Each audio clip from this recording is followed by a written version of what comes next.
दोस्तों स्वागत है आप लोग की आपके अपने YouTube चैनल मैथ वाला गुरुजी पे। दोस्तों आज के सेशन में हम लोग लेके आ चुके हैं क्लास दसवीं का विज्ञान का यानी कि जीव विज्ञान का फर्स्ट चैप्टर जो कि है जैव प्रक्रम, उसी का मोस्ट इम्पॉर्टेंट 20 क्वेश्चन, जिसमें से कि आप अगर 15 कर लेते हैं तो आपका तैयारी ठीक ठाक है। तो आप लोग को क्या करना है, नीचे कमेंट में आपको बताते चलना है सभी क्वेश्चन का आंसर। चलिए हम लोग क्वेश्चन की ओर बढ़ते हैं, जो कि एक नंबर क्वेश्चन आप लोग के स्क्रीन पे दिखाता होगा। क्वेश्चन आप लोग के स्क्रीन पे है, आप लोग को क्वेश्चन पढ़ना है, ऑप्शन पढ़ना है, क्योंकि ऑप्शन हम पढ़ेंगे नहीं, उतना समय आपको हम नहीं देने वाले हैं। आपको हम क्वेश्चन पढ़ेंगे और या आप लोग को खुद ही पढ़ लेना है क्वेश्चन, और आप लोग को नीचे कमेंट बॉक्स में बताना है जो इसका आंसर क्या होगा। तो चलिए क्वेश्चन नंबर 1 है, पतियों में गैसों का आदान प्रदान कहाँ से होता है। बहुत बार पूछा गया ये क्वेश्चन, जो पतियों में जो है गैसों का आदान प्रदान कहाँ से होता है, और आप लोग को पता भी रहता है फिर भी आप लोग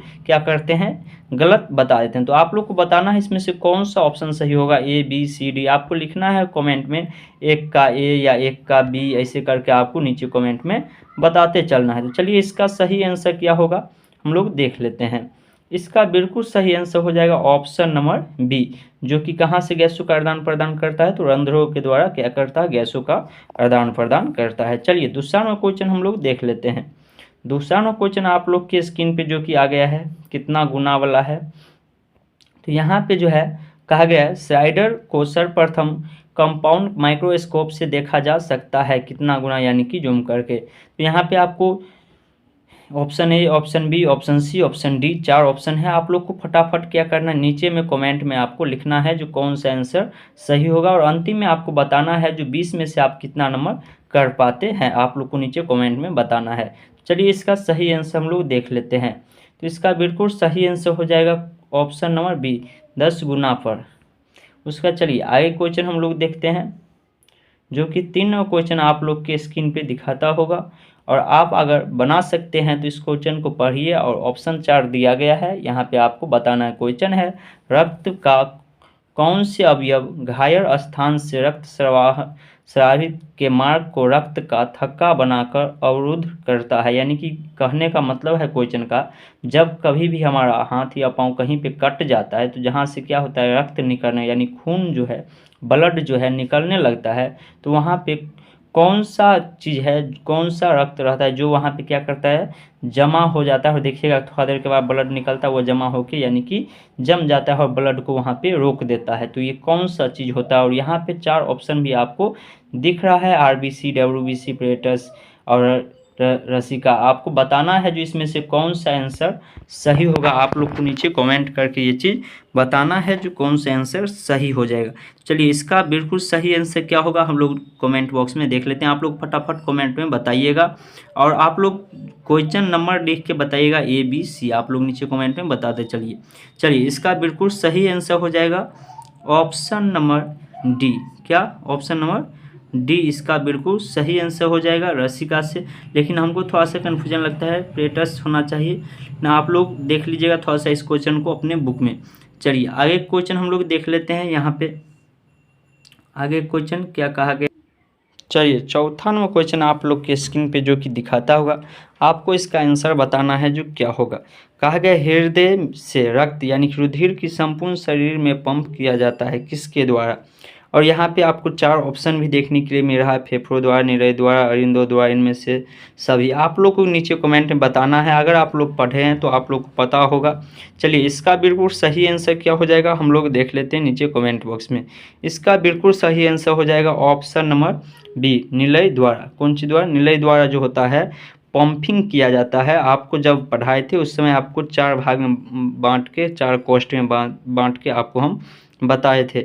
चलिए हम लोग आगे की क्वेश्चन की ओर बढ़ते हैं।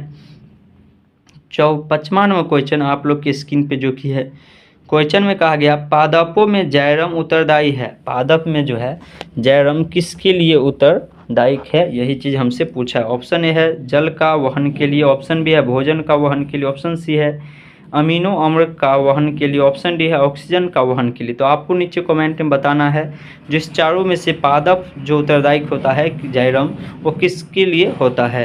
तो इसका बिल्कुल सही आंसर हो जाएगा ऑप्शन नंबर ए, जाइलम के द्वारा क्या होता है, तो जल का वहन होता है, यानी कि जल को एक स्थान से दूसरे स्थान तक पहुंचाने में कार्य आता है। चलिए आगे क्वेश्चन हम लोग देख लेते हैं। क्वेश्चन नंबर 6 आप लोग की स्क्रीन पे है, आप लोग क्वेश्चन पढ़िए। यहाँ पे कहा गया है निम्नलिखित में किसे कोशिका का ऊर्जा मुद्रा के रूप में जाना जाता है। तो ऑप्शन यहाँ पे 4 ऑप्शन है, आपको नीचे कमेंट में बताना है। और आप लोग अगर वीडियो को अभी तक लाइक नहीं किए तो लाइक कर दीजिए सबसे पहले, और चैनल पे आप लोग अगर पहली बार हैं तो चैनल को सब्सक्राइब कर लीजिएगा और उसमें बेल आइकन ऑल कर लीजिएगा, ताकि जब भी वीडियो डाले तो आप तक नोटिफिकेशन पहुंच जाए। तो चलिए इस वीडियो को शेयर अधिक से अधिक करिएगा अपने सभी व्हाट्सएप ग्रुप में। यहाँ पे आपको 6 नंबर क्वेश्चन का आंसर जो हो जाएगा, बिल्कुल सही आंसर इसका हो जाएगा, आंसर हो जाएगा इसका ऑप्शन नंबर बी, एटीपी द्वारा, एटीपी द्वारा। चलिए एटीपी इसका बिल्कुल सही आंसर हो जाएगा ऑप्शन नंबर बी। आगे क्वेश्चन हम लोग देख लेते हैं। चलिए 7 नंबर क्वेश्चन की ओर हम लोग बढ़ते हैं, जो कि क्वेश्चन आप लोग के स्क्रीन पे है। क्वेश्चन आपको यहाँ पे दिया गया है, कहा गया यहाँ पे आपको क्वेश्चन में आहार नार का सबसे लंबा भाग है। आहार नार जो है हमारे शरीर में पाया जाता है, उसका सबसे लंबा भाग कौन होता है। अगर आप पढ़े होंगे तो आप बता सकते हैं, फटाफट आप लोग इसका आंसर बताइए, 7 का आंसर क्या होगा। और बहुत बार एग्जाम में पूछा जा चुका है ये क्वेश्चन। तो ऑप्शन यहाँ पे 4 option A B C D आप देख सकते हैं, आपको नीचे बताना है जो इसका बिल्कुल सही आंसर क्या होने वाला है। तो चलिए इसका आंसर हम लोग देख लेते हैं। तो इसका बिल्कुल सही आंसर हो जाएगा ऑप्शन और बी, छोटी आंत जो होता है हमारे शरीर का, हमारे शरीर में जितना भी पूरा मुख गुहा से शुरू होता है नार और पूरा शरीर में फैला रहता है, जिसमें कि छोटी आंत होता है सबसे बड़ा भाग होता है। चलिए आगे क्वेश्चन हम लोग देख लेते हैं। क्वेश्चन नंबर 8 की ओर हम लोग चलते हैं, जो कि आप लोग के स्क्रीन पे है। कहा गया सुपोषी पोषण के लिए आवश्यक है। अगर आप लोग पढ़े होंगे तो आप आसानी से बता सकते हैं सुपोषी पोषण के लिए क्या क्या आवश्यक है। यहाँ पे नीचे कमेंट में आप लोग फटाफट बताइएगा जो 8 का क्या आंसर हो जाएगा। तो 8 का बिल्कुल सही आंसर क्या हो जाएगा, तो हम लोग नीचे कमेंट बॉक्स में देख लेते हैं। यहाँ पे कहा गया है डी, यानी कि इनमें सभी। सुपोषी के लिए क्लोरोफिल भी आवश्यक है, CO2 भी आवश्यक है, सूर्य के प्रकाश भी आवश्यक है। तो इसीलिए इसका सही आंसर क्या हो जाएगा, इनमें से सभी। चलिए आगे की क्वेश्चन हम लोग देख लेते हैं। क्वेश्चन नंबर 9 की ओर बढ़ते हैं। क्वेश्चन 9 आप लोग के स्क्रीन पे है। कहा गया है ऑक्सीजन है, ऑक्सीजन है क्या है। ऑप्शन है वसा, एंजाइम, हार्मोन, कार्बोहाइड्रेट। आपको नीचे कमेंट में बताना है जो ऑक्सीजन क्या है। 9 का सही आंसर क्या हो जाएगा, आप लोग नीचे कमेंट में बताइएगा जो। तो चलिए जैसे 9 का ए, 9 का बी, 9 का सी या 9 का डी, जो आपको बताना है आप लोग नीचे कमेंट में बताइएगा। यहाँ पे इसका बिल्कुल सही आंसर हो जाएगा ऑप्शन नंबर सी, क्या हार्मोन। ऑक्सीजन क्या है, हार्मोन है। चलिए 10वां क्वेश्चन की ओर हम लोग बढ़ते हैं। 10वां क्वेश्चन आप लोग के स्क्रीन पे है। क्वेश्चन कहा गया यहाँ पे द्विखंडन होता है, किस में होता है द्विखंडन। द्विखंडन का मतलब जैसे ये एक भाग है तो ये 2 भाग में बंटता है, तो किस में ये बंटता है। ऑप्शन यहाँ पे आपको 4 दिया गया, अमीबा, पैरामीशियम, रेसमिनिया, इनमें से सभी। आपको बताना है जो कौन सा आंसर सही हो जाएगा, आपको नीचे कमेंट बॉक्स में फटाफट बताना है। चलिए वीडियो को लाइक नहीं किया तो फटाफट लाइक करिए, अपने दोस्तों के साथ वीडियो को अधिक से अधिक शेयर कीजिए। तो इसका बिल्कुल सही आंसर हो जाएगा ऑप्शन नंबर ए, क्या हो जाएगा ऑप्शन नंबर ए, अमीबा में। द्विखंडन सबसे अधिक द्विखंडन जो होता है वो किस में होता है, अमीबा में। आपको बताए थे जो ये जो होता है 2 भाग में क्या होता है, परिपक्व होके बंट जाता है। चलिए आगे क्वेश्चन हम लोग देख लेते हैं। चलिए 11 नंबर क्वेश्चन है, इथेनॉल और अल्कोहल किस प्रकार के शोषण से बनता है। इथेनॉल और अल्कोहल जो बनता है वो किस प्रकार के शोषण से बनता है। यहाँ पे 4 ऑप्शन भी है, वायवीय शोषण और वायवीय शोषण। ऑप्शन सी है ए बी दोनों, ऑप्शन डी है इनमें से कोई नहीं। तो आपको नीचे कमेंट बॉक्स में बताना है जो कौन सा आंसर, कौन सा ऑप्शन सही होगा। फटाफट आप लोग नीचे कमेंट बॉक्स में बताइएगा। तो चलिए इसका बिल्कुल सही आंसर हो जाएगा ऑप्शन नंबर बी, क्या हो जाएगा ऑप्शन नंबर बी, अवायवीय शोषण। अवायवीय शोषण बनाता है। चलिए आगे क्वेश्चन हम लोग 12 नंबर क्वेश्चन की ओर बढ़ते हैं। आप लोग को अधिक समय हम नहीं दे पाते हैं तो इसलिए आप लोग को कमेंट बॉक्स खोल के रखना है और आपको फटाफट आपको आंसर लिखते चढ़ना है। चलिए 12 नंबर क्वेश्चन है, प्रकाश संश्लेषण होता है किस में होता है, कवक में, जंतुओं में, हरे पौधे में, परजीवियों में। अगर आप थोड़ा सा भी पढ़े होंगे क्लास में तो आपको पता होगा इसका आंसर क्या होगा। 12 का आंसर क्या होगा। और आज के सेशन में तो आपको 15 क्वेश्चन 20 में 15 बनता है, अगर नहीं आता है तो आप कहीं ना कहीं क्लास अब्सेंट करते हैं। तो इसका बिल्कुल सही आंसर हो जाएगा ऑप्शन नंबर सी, हरे पौधे में। हरे पौधे में ही प्रकाश संश्लेषण होता है, जंतु में तो होगा नहीं। चलिए आगे क्वेश्चन हम लोग क्वेश्चन नंबर 13 देख लेते हैं, जो कि आप लोग के स्क्रीन पे क्वेश्चन आ चुका है। कहा गया है क्वेश्चन में, हरे पौधे कहलाते हैं, क्या कहलाते हैं हरे पौधे। आपको बताना है उत्पादक, अपघटक, उपभोक्ता, आहार श्रृंखला। आपको नीचे कमेंट में बताना है जो हरे पौधे क्या कहलाता है। 13 नंबर का आपको बताना है क्या आंसर हो जाएगा। और आप लोग वीडियो को लाइक नहीं करते हैं, वीडियो को लाइक करते चलिए। और साथ में आप लोग क्या करिए, चैनल को सब्सक्राइब करके बेल आइकन ऑल कर लीजिए। जल्द से जल्द 500 सब्सक्राइब कराइए, जिससे कि कम्युनिटी मिलेगा। कम्युनिटी में आपको ये जितना क्वेश्चन करवाते हैं सभी का PDF हम डाल देंगे। तो इसका बिल्कुल सही आंसर हो जाएगा ऑप्शन नंबर ए। क्या हो जाएगा, ऑप्शन नंबर ए, उत्पादक में। किस चीज़ में, उत्पादक में होता है। हरे पौधे क्या कहलाता है, उत्पादक कहलाता है। चलिए 14 नंबर क्वेश्चन आप लोग के स्क्रीन पे है। यहाँ पे कहा गया है, जो प्रकाश संश्लेषण क्रिया में ऑक्सीजन बाहर निकलता है, क्रिया में ऑक्सीजन बाहर निकलता है, किसके द्वारा ये जो है बाहर निकलता है, यही हमसे पूछा गया है। तो आप लोग देख सकते हैं यहाँ पे 4 ऑप्शन, जल के द्वारा, CO2 से, ग्लूकोज से, ड्यूटियोजम से। आपको नीचे कमेंट में बताना है जो इसका बिल्कुल सही आंसर क्या होने वाला है। चलिए इसका आंसर हम लोग देख लेते हैं। तो इसका बिल्कुल सही आंसर हो जाएगा ऑप्शन में ए, जल के द्वारा ये बाहर निकलता है। चलिए क्वेश्चन में 15 की ओर हम लोग बढ़ते हैं। आप लोग को जो भी क्वेश्चन अभी करवा रहे हैं सभी मोस्ट इंपॉर्टेंट क्वेश्चन है, आपके एग्जाम में आ सकता है इनमें से कोई भी क्वेश्चन। तो आपको पूरा सेशन देखना है, आपको वीडियो बीच में छोड़ के नहीं भागना है। चलिए 15 नंबर क्वेश्चन है, मस्तिष्क उत्तरदायक है। हमारा जो मस्तिष्क होता है कौन चीज़ के लिए उत्तरदायक है, सोचने के लिए, हृदय स्पंदन के लिए, शरीर के संतुलन बनाने के लिए, इनमें से सभी। तो आपको नीचे कमेंट में बताना है जो इसका सही आंसर क्या हो जाएगा। 15 का सही आंसर क्या हो जाएगा, आप लोग नीचे कमेंट में फटाफट बताइए। चलिए इसका आंसर हम लोग देख लेते हैं जो इसका आंसर क्या रहने वाला है। तो इसका बिल्कुल सही आंसर हो जाएगा आपको ऑप्शन नंबर डी, इनमें से सभी। हमारे मस्तिष्क जो होता है उत्तरदायी, कुछ सोचने के लिए भी होता है, हृदय स्पंदन के लिए भी होता है, और शरीर के संतुलन बनाने के लिए भी होता है। सारा चीज़ के लिए उत्तरदायी होता है। चलिए आगे क्वेश्चन हम लोग देख लेते हैं। क्वेश्चन नंबर 16 की ओर हम लोग बढ़ते हैं, जो कि क्वेश्चन आप लोग के स्क्रीन पे दिखाता होगा। आपको क्वेश्चन पढ़ते जाना है और आपको नीचे में लिखते चढ़ना है जो क्या होगा। और आपको अब क्या 16 हो गया, आपको अब गिनती भी करना है जो कितना आप 20 में कितना बना पाए हैं, और आपको नीचे कमेंट में बताना भी है।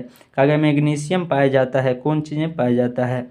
तो आपको यहाँ पे 4 ऑप्शन भी है, ABCD, फिर रक्त कण, कर्णी, रवक और श्वेत रक्त कण। आपको बताना है इसमें से कौन सा ऑप्शन आपको सही लगता है। आप लोग नीचे कमेंट में जरूर बताइएगा। तो इसका बिल्कुल सही आंसर हो जाएगा ऑप्शन नंबर ए, क्लोरोफिल में। कौन चीज़ में, क्लोरोफिल में पाया जाता है। चलिए क्वेश्चन नंबर 17 की ओर हम लोग बढ़ते हैं।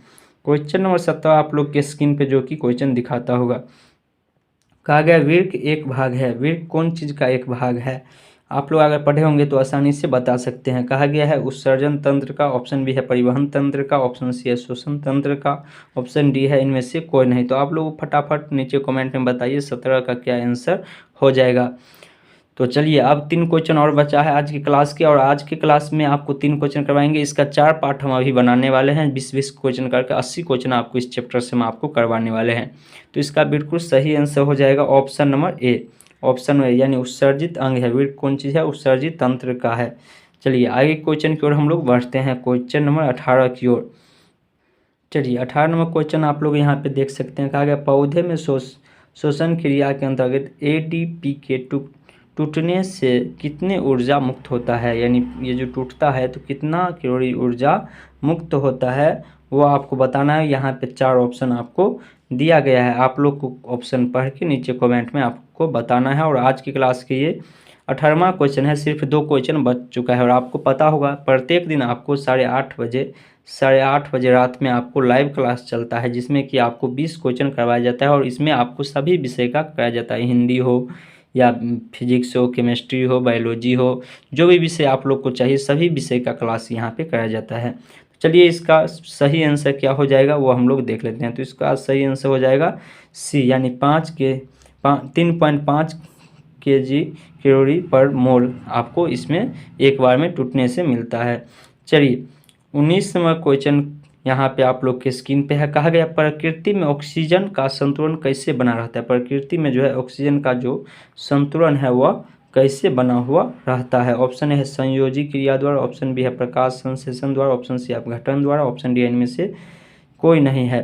तो आप लोग को नीचे कमेंट में बताना है जो इसका सही आंसर क्या होगा, और आप लोग अपना गिनती करके भी बताइएगा, जो गलत आप लोग मत बताइएगा आपको 20 में कितना नंबर आ रहा है। तो इसका बिल्कुल सही आंसर हो जाएगा ऑप्शन नंबर बी। क्या? ऑप्शन नंबर बी, प्रकाश संश्लेषण द्वारा क्या होता है, संतुलन बना रहता है।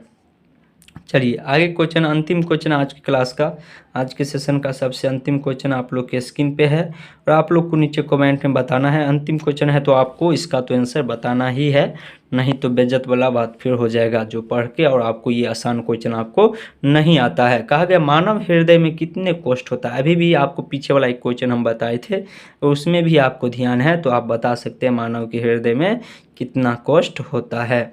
तो अगर आप पढ़े होंगे तो आपको पता होगा मानव के हृदय में कितना कोष्ठ होता है। यहाँ पे हम एक दिल बनाए हैं, इससे भी आप समझ सकते हैं जो मानव के हृदय में कितना कोष्ठ होता है। तो इसका बिल्कुल सही आंसर हम लोग देख लेते हैं। तो वही चीज़ आया जिसका इंतजार था, यानी 4 कोष्ठ। अभी आपको हम बनाए यहाँ पर ऐसे करके दिल के तरह, उससे भी हम याद रखेंगे इसमें 1 2 3 4 वो कोष्ठ पाया जाता है मानव के हृदय में। तो आज का सेशन की ये लास्ट क्वेश्चन था। एक क्वेश्चन आप लोग को अभी दे देते हैं, इसका आंसर आपको खोजना है। मानव हृदय का औसत प्रसंचरण दाब है लगभग कितना होता है। आप लोग अगर पूरा वीडियो देखें और वीडियो को लाइक नहीं किए तो लाइक करिए, और वीडियो को अधिक से अधिक शेयर कीजिए। जितना भी आपको फेसबुक है तो फेसबुक ग्रुप में शेयर कीजिए, या व्हाट्सएप ग्रुप है व्हाट्सएप ग्रुप में शेयर कीजिए, या अपने दोस्तों के साथ शेयर कीजिए, और अधिक से अधिक वीडियो को शेयर कीजिए ताकि जल्दी से जल्दी सब्सक्राइबर खुल जाए और आपको क्या करें तो आपको ये सारा PDF आपको मिलने लगेगा। तब कम्युनिटी पोस्ट में फ्री में आपको हम PDF देने वाले हैं। तो आप लोग चैनल को सब्सक्राइब करके बेल आइकन ऑल करके रखिएगा। तो चलिए मिलते हैं कल के सेशन में फिर 8:30 बजे। साथ में आपको बीच में आपको मैथ का क्लास भी आपको मिल रहा है, तो आप मैथ का क्लास भी ज्वाइन करिएगा। चलिए मिलते हैं अगली क्लास में, तब तक के लिए जय हिंद जय भारत।